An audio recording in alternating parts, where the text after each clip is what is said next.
The outcome test is the best test possible. Basically, it says, regardless of the excuses, regardless of the reasons given for an argument or for a certain concept, let's look at the outcome. What was the outcome of that concept? And we will judge that concept, that ideology, based on the outcome, not based on reasons given for the creation of the ideology. If we look at the outcome test in Israel, we will see that the outcome was miserable. Israel was never able to give peace to the Jewish people. Never. Ever since it was created in 1948, ever since that time, Israel is involved in multiple wars, major wars in which Jews have been killed like flies and families have been destroyed. The last 2 years since October 7, hundreds, if not thousands of Jews have been killed. Missiles are flying over Israel, over the cities themselves. Israel is not able to give security to the Jewish people that supposedly it was created to protect.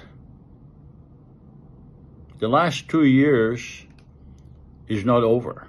We don't really know what's going to happen in the future, and Israel does not have any vision and any possibility to give peace to the Jewish people, for which it was supposedly created to protect. And by the way, we don't really know what a Jewish state means. We don't really know what the concept of a Jew means. It's subject to a lot of interpretation and stereotypical ideas. You don't create a country founded on stereotypical ideas. Israel, as a Jewish state, is not safe for the Jews. It never was. Yes, it was created to be safety for the Jews, but it wasn't. It is a successful economy, no question about it. It's also a success in terms of military, no question about it.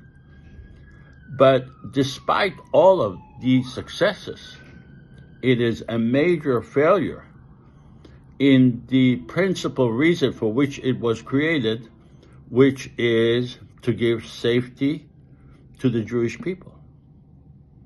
It did not give safety to the Jewish people, and it never will. It has no ability.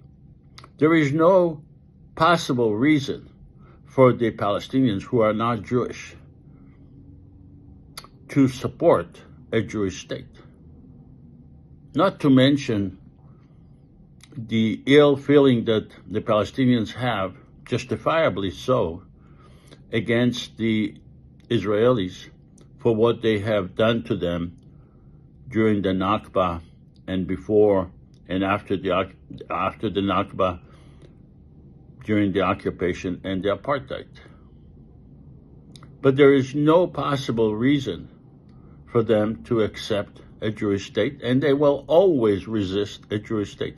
And by the way, even if there were no Palestinians in this area of Israel-Palestine, a Jewish state can never be a democracy, because a democracy means separation between religion and government.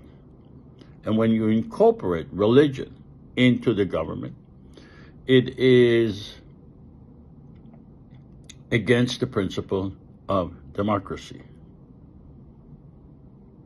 Pablo Escobar was a great economic success. He also had a military, huge military, but he lived all his life in fear, just like the people in Israel live in fear ever since the creation of the Jewish state of Israel in 1948. Now, I realize the emotional connection that many people in Israel have to the concept of a Jewish state. I realize that. It's very difficult to extricate the emotional connection from reality. But if you truly care about having peace, security to the people who live in Israel and Palestine, regardless of their religion, then you should support a federal government for the people of Israel and Palestine that would exist simultaneously with the Israeli and the Palestinian government, that will be in competition with those governments, but will be independent and separate from the Israeli and the Palestinian government, a federal government that will be mutual to the entire area, to the entire population, including Gaza, the West Bank, and Israel. 14 million people who will elect a